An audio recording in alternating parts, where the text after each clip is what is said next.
Sigue la novela, si es que se le puede llamar de alguna manera, de Verónica Abad, ¿no? Y su disputa por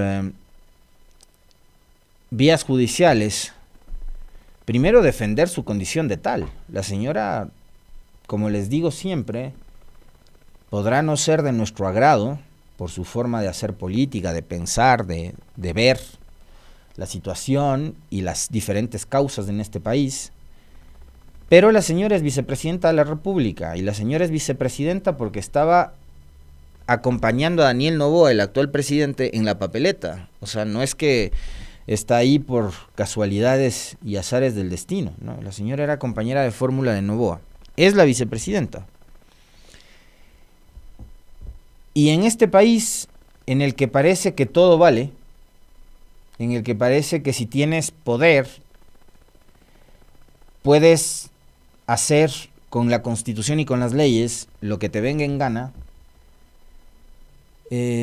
pues han decidido que la señora deje de ser por 150 días, que es además una sanción que se la sacaron quién sabe de dónde, porque no, ese tipo de sanciones no consta en ninguna parte de la ley, para evitar que ella esté en funciones durante la etapa que dura la campaña electoral.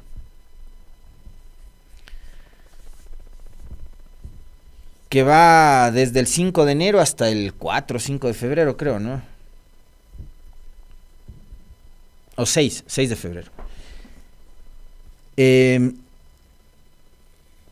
y para eso han establecido, digamos, un sumario administrativo a través del Ministerio de Trabajo, que además, digamos, es del resultado y es del reflejo de lo que ahora mismo somos como país.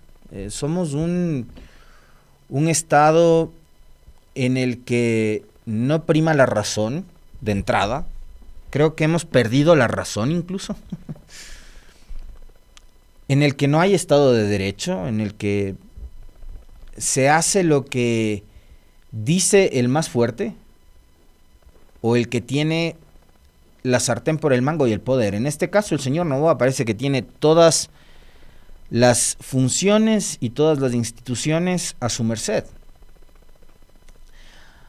Aparenta eso, ¿no? Que hay muchos sectores que le tienen miedo. Incluso autoridades. Que si bien no pueden tener, digamos, el nivel de poder, de influencia, que un presidente de la República, pero, perdónenme, pero un juez del Tribunal Contencioso Electoral es una autoridad. Pero parece que hay autoridades de ese nivel que cuando se trata de resolver temas que involucran al presidente de la República, se orinan en los pantalones. Y esto es triste y es muy lamentable. A propósito de esto, quería compartirles con ustedes verbalmente, porque no guardé la imagen, pero vi que una querida colega ayer había recogido una captura de pantalla de un reportaje de televisión sobre ningún tema político, que es también parte del reflejo de lo que es el Ecuador hoy como país. Era la imagen de un administrador de gasolinera que daba declaraciones a un canal de televisión sobre el desabastecimiento de combustibles que todavía hoy estamos viviendo en determinadas zonas del país. En ciertos sectores no hay gasolina extra, en otras no hay gasolina super, en otras no hay ni extra ni super, sino solamente diésel, como alguien nos lo reportaba ayer desde Calderón. Pero fíjense ustedes al nivel que hemos llegado. Esta imagen que, a propósito del tema anterior, me desvío 2 minutos simplemente para compartirles esta impresión que me quedó a mí de ver este tweet de Pam Aguas. Era el administrador de una gasolinera que le daba declaraciones a una reportera de televisión de espaldas, cubriendo su rostro y sin dar su nombre. ¿Qué les dice a ustedes de eso? Que tiene miedo, ¿no? ¿Y miedo a qué le tiene? Seguramente no era miedo al dueño de la gasolinera. o no era miedo al distribuidor de combustibles. Ustedes saben perfectamente bien a qué le tienen miedo. Y es a ese nivel al que hemos llegado en este país. Hay temor de decir las cosas. Hay miedo de expresarse, de opinar en ciertos sectores.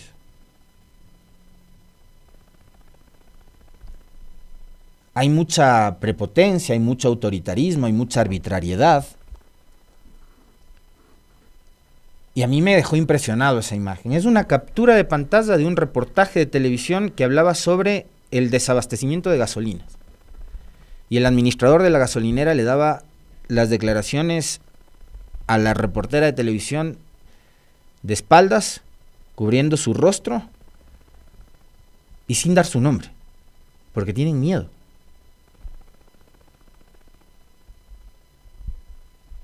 Esto es realmente triste, es lamentable. Y claro, uno regresa al tema anterior. Exactamente, es abuso de poder.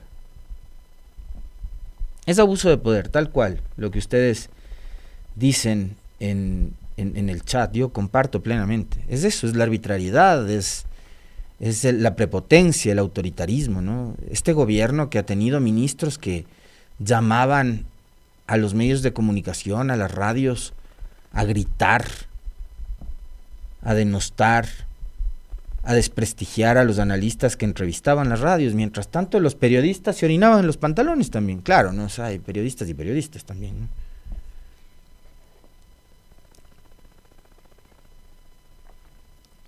Búsquenle. Es la cuenta de Pam Aguas. En Twitter está. Los que están desesperados por ver esa foto, búsquenle, le van a encontrar. Si la Meli le busca, le hace un rastreo en segundos, van a ver. A mí, de verdad que me impresionó esa foto. Es miedo. La gente tiene miedo de hablar. Vuelves al tema de la vicepresidenta de la República y te das cuenta que es lo mismo. Es persecución, es arbitrariedad, son ilegalidades. Pero todas esas arbitrariedades, ilegalidades, inconstitucionalidades también, por supuesto, porque se han ido por encima de la Constitución para tratar de destruir política y moralmente a Abad. Ahí está, vean ustedes, testimonio del administrador de la gasolinera y el tuit de Pam Aguas. No es el testigo de un crimen o el de un caso de corrupción que esconde su cara. Es el administrador de una gasolinera que habla sobre el racionamiento de combustible. ¿Cómo será el temor que debe esconderse por cualquier persecución? ¿Se dan cuenta? A mí me impresionó y este tuit de Pam es maravilloso. Porque creo que es también una muestra de lo que es en este momento el país. Y hacia dónde estamos yendo, ¿no? Los que tanto nos hablaban de dictaduras y no sé qué en periodos anteriores, que ahora andan calladitos. No andan calladitos, perdón, andan avalando esto. Son los que apoyan y suscriben cada una de las cosas que hace Noboa. Los mismos periodistas que antes tildaban de dictador a Correa.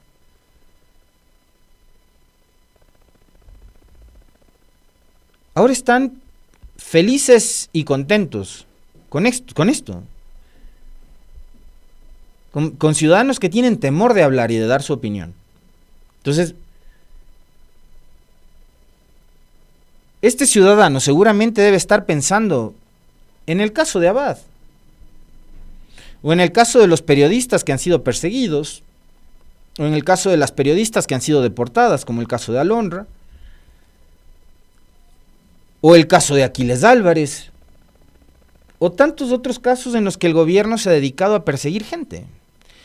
Y lo de Abad, creo que no termina de ser un caso menor nunca, ¿no? Porque es la vicepresidenta, porque le encarcelaron al hijo lo metieron en la roca. Yo les decía hace un momento, han tratado de despedazarla política y moralmente. El caso de Arrobo, sí, es que son incontables. Ustedes pueden irles, gracias Gema, porque no tenía en mente ahorita lo de Arrobo, pero lo de Arrobo también. O sea, una ministra que además les debe conocer, ¿no? de las pocas reuniones que habrá compartido la señora Robo como parte del Ministerio de Electricidad, le habrá conocido a Noboa lo que son él y su gobierno, que tiene tanto miedo de decirle al país la verdad sobre el tema de la crisis energética, a quien también le han despedazado su imagen, su nombre, que no por eso se deslinda de la responsabilidad, ¿eh? Por eso yo les decía el otro día que a propósito del juicio político en contra de ella, que la señora simplemente por recomendación de su abogado decidió no ir, como que si se trataría de una cuestión de elección. Habiendo sido funcionario público y siendo funcionario público, es tu obligación rendirle cuentas al pueblo ecuatoriano a través de la Asamblea Nacional. Porque ahí, con esos 137 legisladores, es que estamos representados todos los ecuatorianos, todo el territorio nacional. Entonces, finalmente la rendición de cuentas no termina siendo únicamente a esos 137 asambleístas, sino a todo el país. Y muy mal hecho por parte de la señora Robo que no haya asistido. Pero por un segundo también uno se termina poniendo en los zapatos de ella y viendo la imagen del administrador de la gasolinera que tiene miedo de hablar, uno se da cuenta de que las cosas en realidad no están tan bonitas en este país, ¿no? Como uno cree. Que hay miedo. Hay miedo de funcionarios que fueron parte del gobierno y hay miedo de ciudadanos comunes y corrientes como el señor que aparece de espaldas ante unas cámaras de televisión porque no quiere que sepan quién es.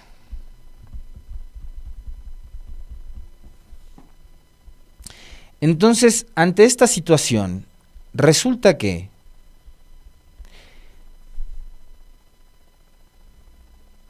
el proceso y el trámite judicial en donde se está resolviendo este asunto de la sanción en contra de Abad y los recursos que ella ha planteado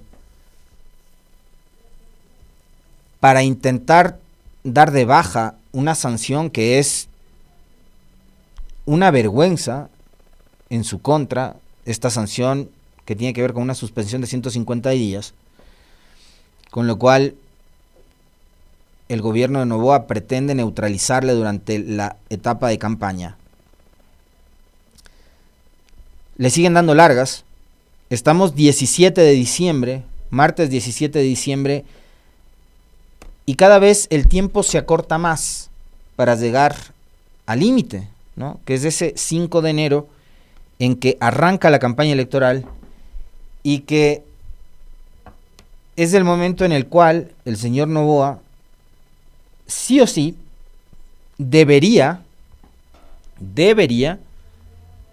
acogerse a una licencia para encargar la presidencia a su vez y durante los 30 días que dura la campaña electoral pues dedicarse a las actividades proselitistas.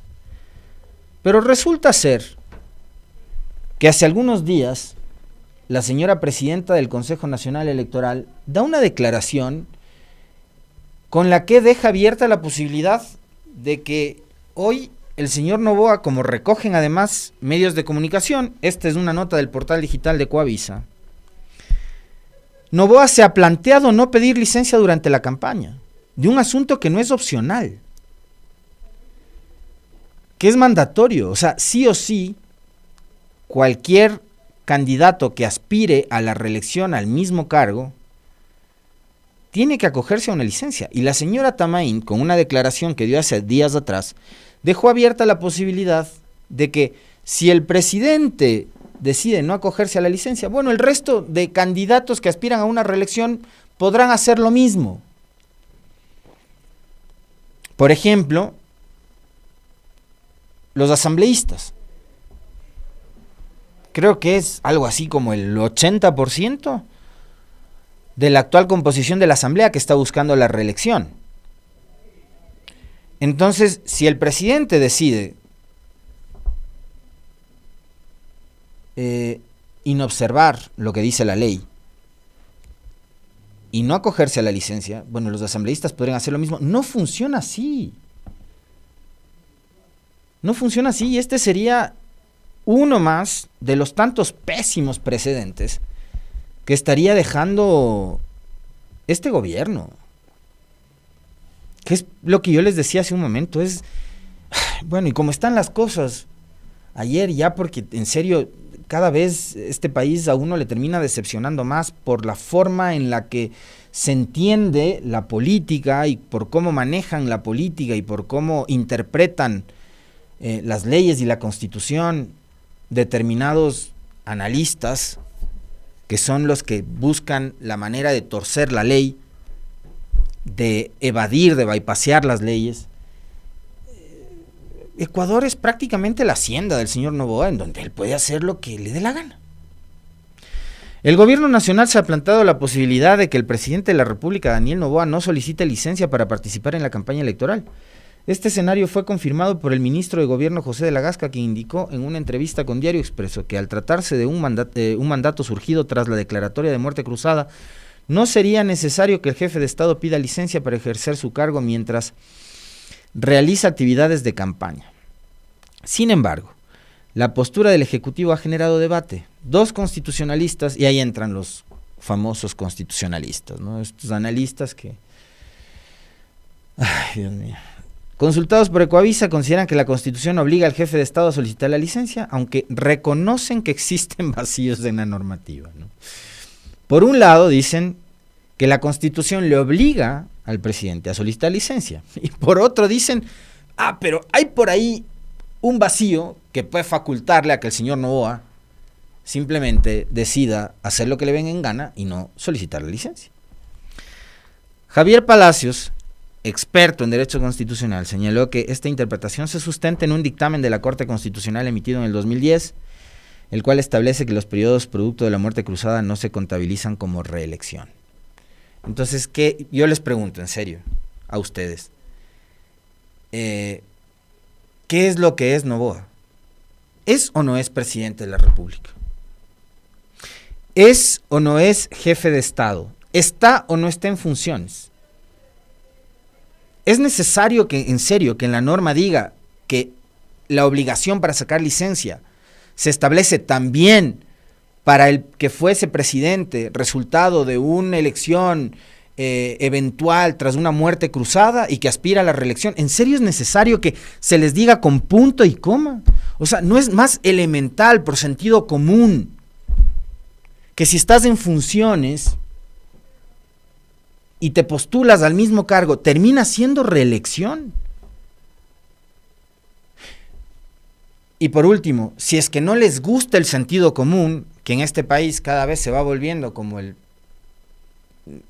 menos común de los sentidos, pensemos un poco en la delicadeza. Si Noboa fuese un presidente respetuoso de la democracia, del poder, del Estado de Derecho, de lo que implica la responsabilidad de tener el poder en sus manos, si se consideraría un político diferente, como dice él, que es parte del nuevo Ecuador, que no hay ningún nuevo Ecuador, que esto es más de lo mismo que ya hemos vivido siempre y peor, porque este es un país de las peores versiones de Ecuador que se ha conocido, es este.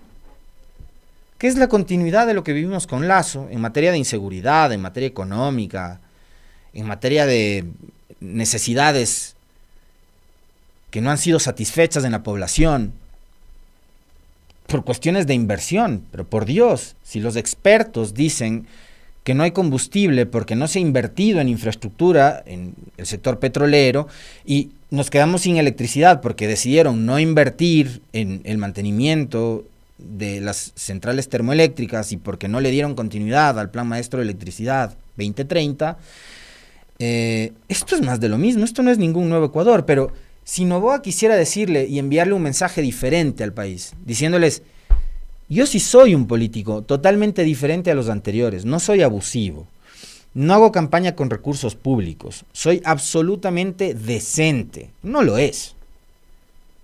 Está clarísimo que no lo es. Porque no quiere ni siquiera encargarle la presidencia a quien fue su compañera de fórmula elegida por él.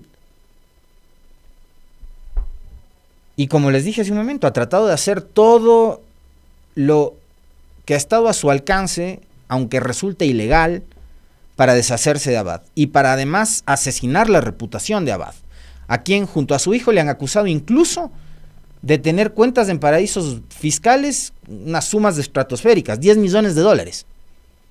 Que además, acuérdense, ni siquiera se han puesto de acuerdo para establecer la cifra. Unos dijeron 7, otros dijeron 8, y por último los canales que ahora son amplificadores de las mentiras oficiales del gobierno dijeron 10 millones de dólares. Pero presidente, si usted quiere demostrar que es del nuevo Ecuador, que es gente joven, que es diferente a lo viejo, a la política tradicional, demuestre pues que es diferente. Y haga lo que dice la ley. Y saque licencia. Y sin recursos públicos, con plata de su familia, de su papá, que de paso además le sobra plata, haga campaña. Sin utilizar aviones oficiales, helicópteros oficiales, vehículos oficiales, recursos públicos. A usted la plata le sobra, no necesita para hacer campaña. Entonces, saque licencia y de paso, a criticones como yo, nos da un chirlazo, ¿no? Con guante blanco, diciendo para que veas que yo sí soy un tipo decente, que soy delicado del uso de los recursos públicos y saco licencia para justamente no abusar de esos recursos. Y voy a hacer campaña con la plata de mi papá. Pero si hubiera una mínima de sensibilidad. Finalmente, me queda un minuto para el comentario. Ya tenemos a nuestra primera invitada aquí, así que no me voy a demorar más, no me voy a extender más. El gobierno ha dado marcha atrás en su intención de construir una cárcel en el cantón Archidona, provincia de Napo.